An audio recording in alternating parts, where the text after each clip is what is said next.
დღეისთვის თემა თავარჯიეთ ყველასათვის ნაცნობი და საყვარელი იოგა და იოგას ვარჯიშები და ამიტომ დღეს ჩემთან სტუმრად არის ულამაზესი იოგისა და პილატეს რეფორმერის ფიტნეს ინსტრუქტორი თათა შენგელია.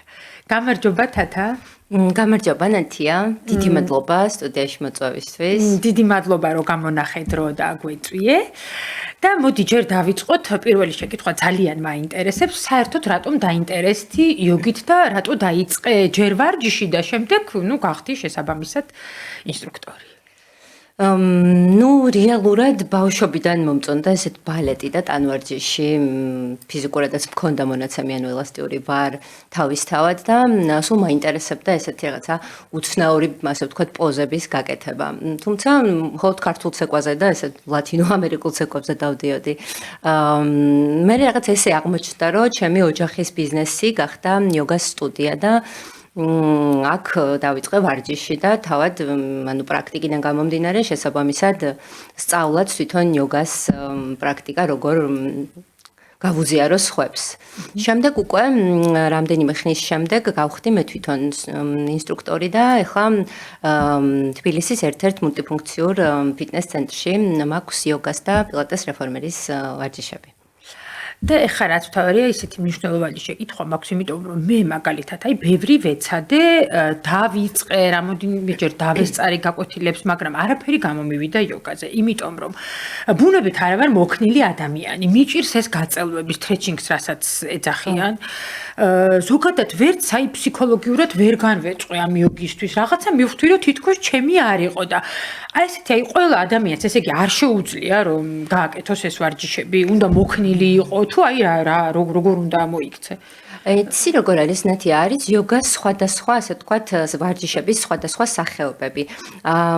დაახლოებით ხო არ იცი დავუშვათ რომელი ტიპის არის აშტანგა, ჰათხა, ვინიასა. იცი რა, ალბათ დამწყებთათვის დავიწყე მე ალბათ და მაინც არაფერი გამომივიდა. დამწყებთათვის ვარჯიშების თვითონ ვარჯიშების თანმიმდევრობა არის ძალიან მარტივი ვარჯიშები, რაც რეალურად ყველასთვის შეძლებადია.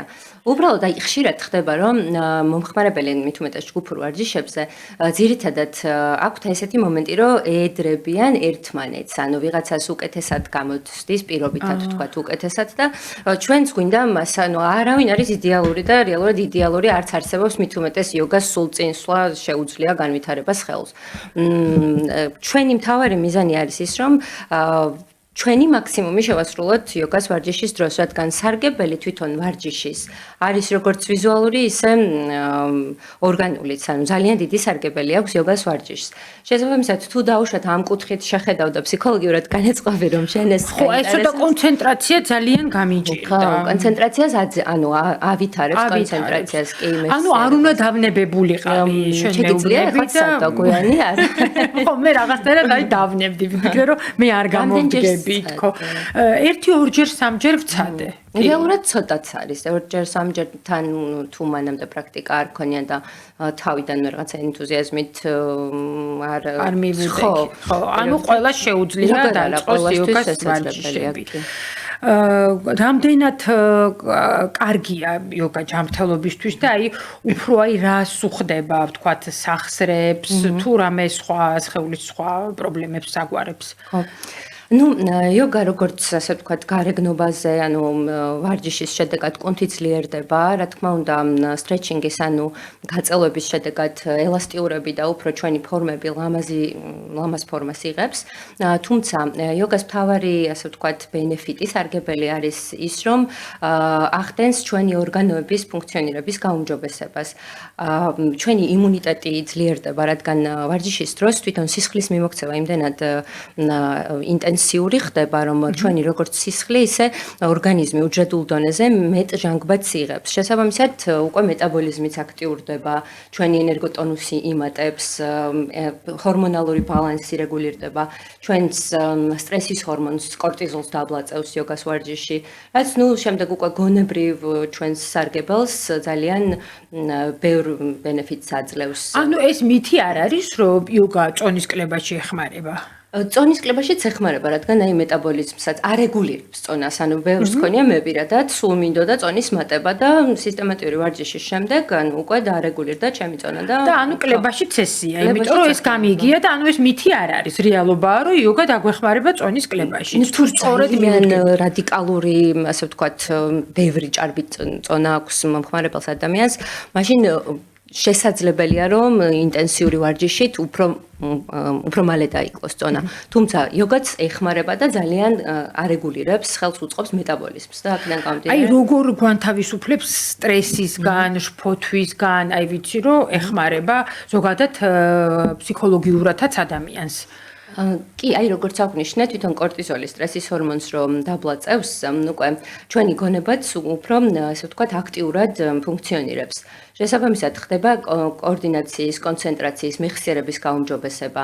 შემდეგ უკვე აი ბევრ ადამიანს აქვს ჩაძინების პრობლემა.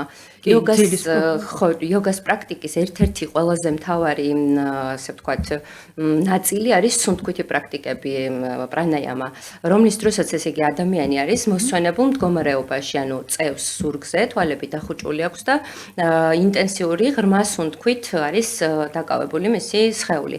ამ დროს გულისცემა ნელდება, ასე ვთქვათ, ხდება სიჩუმის შეგრძნება და აი თუ გაგვიგია ეს ფრაზა, რა თქმა უნდა, იოგასთან ყველაზე ახლოს არის კონტექსტუალურად, იყავი აქ და ახლა, ხო? აი ზუსტად ამის შეგრძნებებამდე მივყავართ თვითონ პრანაიამას პრაქტიკას. შესაბამისად, ჩვენს მენტალურ მდგომარეობაზეც ძალიან დადებითად აისახება, კი.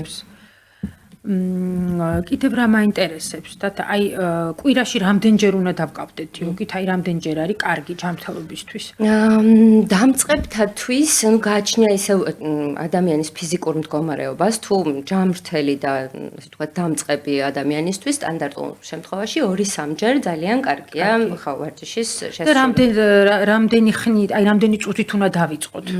ну 30 მინიმუმი, თუმცა 50 წუთია სტანდარტული ვარჯიში, 45-50 წუთია სტანდარტული ვარჯიშები ფიტნეს ცენტრებში, რასაც დაუშვათ ვატარებთ.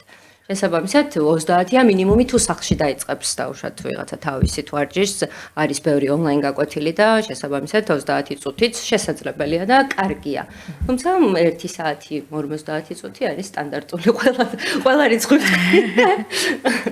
და თქვა რამე პოზები ხო არ არსებობს იმისი, თქვა აი რაღაცა პოზა, რომელიც სტრესიდან გაგვანთავისუფლებს, რამე პოზა, რომელიც აი შფოთვისგან გაგვანთავისუფლებს. არის როგორ არა იოგას პრაქტიკის ასე იგი მთავარი პოზების და ასე ვთქვათ პოზებს ქვია ასანები, მთავარი ნაწილი იოგას პრაქტიკის არის აი ამ ასანების შესრულება და ყველა ასანას თავისი სხვადასხვა დატვირთვა აქვს. ანუ უმთავრესი რაც არის იოგას ვარჯიშის დროს ამ ასანების ასე ვთქვათ სპეციფიკა არის ჩვენი ხერხემალის გაძლიერებაზე და სტრეჩინგზე, გაწელვაზე ორიენტირებული ხო. შესაბამისად ბევრი ასანა, ანუ პოზა ხელს უწყობს აი დღევანდელ რეალობაში უამრავ ადამიანს აწუხებს წელის კისრის ტკივილი, ხო, მთელი დღე ჯდომისგან გამომდინარე სამსახურებრივ ოფის ვორკიდან გამომდინარე, ხო? ამ კისრის წელის დაძაბულობას, სტრესს ეს სხვადასხვა ასანები ძალიან ეხმარება, რომ ანუ მოიხსნას ესეთი ტკივილები. არის დაუშვათ თუ კლინიკური ჩვენება აქვთ, ბევრს აქვს თიაქარი, ამ შემთხვევაში ძალიან კარგია იოგას ვარჯიში, თუმცა აუცილებელია ექიმთან რეკომენდაციის შემდეგ უკვე, იმიტომ რომ გააჩნია დაუშვათ რა სტადიაზე არის ადამიანის ფიზიკური მდგომარეობა, ანუ თუ ექიმის რეკომენდაციით ჯობია მიიღოს, რა თქმა უნდა. და აი კუნთოვან მასას რამდენად აძლიერებს? აძლიერებს კუნთოვან მასას, ფაქტობრივად იოგა კეთდება, წონებს არ ვხმარობთ იოგის საკუთარი წონით, ხო, შიდა კუნთებსაც კი მუშაობს იოგას პრაქტიკა, შესაბამისად კუნთებს აძლიერებს, ხდება სახსრების მეტად ელასტიურობა, მოქნილობა, რაც ძალიან კარგია, თუმცა აი დამწყებთათვის არ არის რეკომენდებული თავიდანვე რთულ ვარჯიშებს შეეჭიდონ, იმიტომ რომ შეიძლება გამოგდიოდეს რაღაც რთული, ასე ვთქვათ, პოზა ასანა, მაგრამ რეალურად ეს შენი სხეულისთვის ზედმეტი დატვირთვა გამოვიდეს. მარტივიდან დავიწყოთ. კი, იოგას მთავარი, ასე ვთქვათ, მთავარი პრინციპი არის, რომ ნელ-ნელა მივიდეთ იმ შედეგამდე, რასაც ჩვენი სხეულისთვის სარგებელი მოაქვს. ხო. ხედავ, აი რამდენი რამე გავიგე იოგაზე და ნამდვილად უნდა ვცადო კიდევ გამიხარდება ძალიან, ისე მიყვარს ყველას მოვიდე შენთან თათა. ეხლა ჩემთვის ეს თემა ძალიან საინტერესოა, მოდი ცოტა პილატეს რეფორმერზე ვისაუბროთ. ეს არის ტრენაჟორი, რომ ავხსნათ მსმენელს და მაყურებელს უკეთ, რომელიც სულ მინდა რომ ვცადო და ეგეც უნდა მოვიდე და მოვსინჯო. აი რა არის ეს პილატეს რეფორმერი, რო გამმარტოთ, ხო? პილატეს რეფორმერი არის რეალურად მეორე მსოფლიო ომის შემდეგ ჯოზეფ პილატესის მიერ, ასე ვთქვათ, ჯარისკაცების რეაბილიტაციისთვის შექმნილი დანადგარი. ანუ ეს არის უფრო მეტად აი როგორც ვახსენე თიაქარი, ვისაც აქვს რაღაცა თუნდაც სახსრების თიაქარის სხვადასხვა პრობლემები, ანუ უფრო ფრთხილად ვუდგებით პილატეს რეფორმერის დროს, ხო, ვარჯიშთან დამატებით აქვს თავისი ასე ვთქვათ თოკები, რომლებიც წონებზეა მიმაგრებული. ამ თოკების გამოყენებით უფრო მეტი დატვირთვა მოდის, თუმცა გამომდინარე იქიდან, რომ დანადგარი ისე არის სტრუქტურულად აწყობილი, რომ ანუ ნაკლები არის რისკი იმისა, რომ რაღაცა ხო, ისე შესახედავად იმხელა რაღაცა ინკვიზიცია. საწამებელი აპარატი გეგონება ძალიან დიდი ადგილი უკავია. დიდია კადილაკი კიდევ უფრო დიდია, რომელზეც ზემოდან, ანუ ზემოთ დაკიდებას ამ რეფორმერებში სხვაობა არის, ხო? ეგ არ ვიცოდი. ზოგს თაუერი, ანუ გვერდი აქვს, ზოგი მხოლოდ რეფორმერია და კადილაკი პლუს აი დაკიდება, რაზეც ხდება თვითონ აკროელემენტების ვარჯიშის დროს აკროელემენტებს რომ ვაკეთებთ, ეს უკვე კადილაკზე ხდება, კადილაკ რეფორმერი. და ანუ ესე იგი რამოდენიმე ტრენაჟორზე ერთდროულად რამოდენიმე ადამიანი ვარჯიშობს, როცა ჯგუფი ყავს, როგორც მე მივხვდი, ხო? ჯგუფური პილატეს რეფორმერის პრაქტიკაც. ოღონდ აი ეგეც მაინტერესებს, აი პილატეს რეფორმერზე ვარჯიში, აი ჯგუფურ ვარჯიშს, თქვა ჯგუფურ პილატესის ვარჯიშს შეცვლის თუ ვერ შეცვლის? ის უფრო მეტი დატვირთვაა თუ როგორ არის? რომ მე ვარჯიშობ პილატეს, ოღონდ ჯგუფურად. ხო.